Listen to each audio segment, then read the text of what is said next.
Story of a lady's home which caught on fire. She was out of her home for months as they made repairs, and this Baltimore County homeowner filed an insurance claim, but with all the postal delivery problems going on, it never made it, and all of a sudden she's fighting it now. But Abby Isaacs tells us tonight the Maryland Insurance Commission came to her rescue just in time. Abby? Mail delays have resulted in late fees and bills not being paid on time. In Kelly Johnson's case, her insurance company dropped her, and she didn't even know it until she really needed it. When I got outside and looked up, I saw nothing but flames. After a January fire destroyed her Reisterstown condo, They pretty much have to gut it out, and I'll be displaced for the next 4 to 6 months.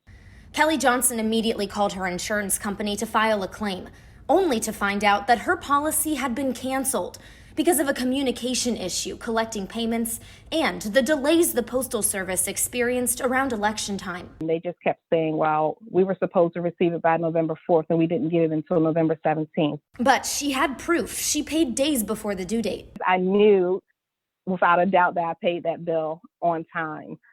It's just that because of the circumstances of the mail service and the pandemic, it got tied up.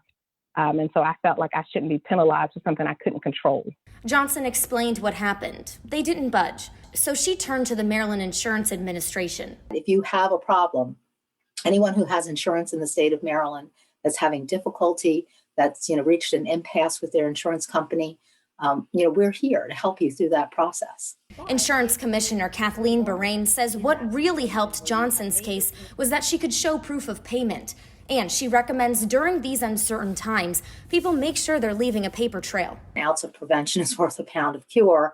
Anything that the consumer can do to create that paper record, to pay electronically, to pay through a bank or a credit union, to use a credit card, to call the agency or call the company and make those payments. Of the handful of complaints they've had on this issue, Barain says they've been able to resolve them all successfully. Oftentimes with the company, it is a misunderstanding. And when you put the pieces together and say, this is the timeline, then they will back off. With their help, Johnson's insurance was reinstated and the claim is moving forward. For all the headaches and stress, the ball is rolling again.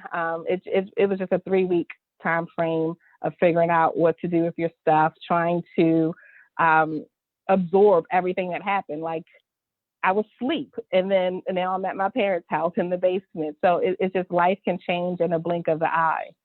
The insurance commissioner is looking into issuing new regulations that would give her the authority to extend or provide additional notice periods because of the delays. For WMAR 2 News, I'm Abby Isaacs.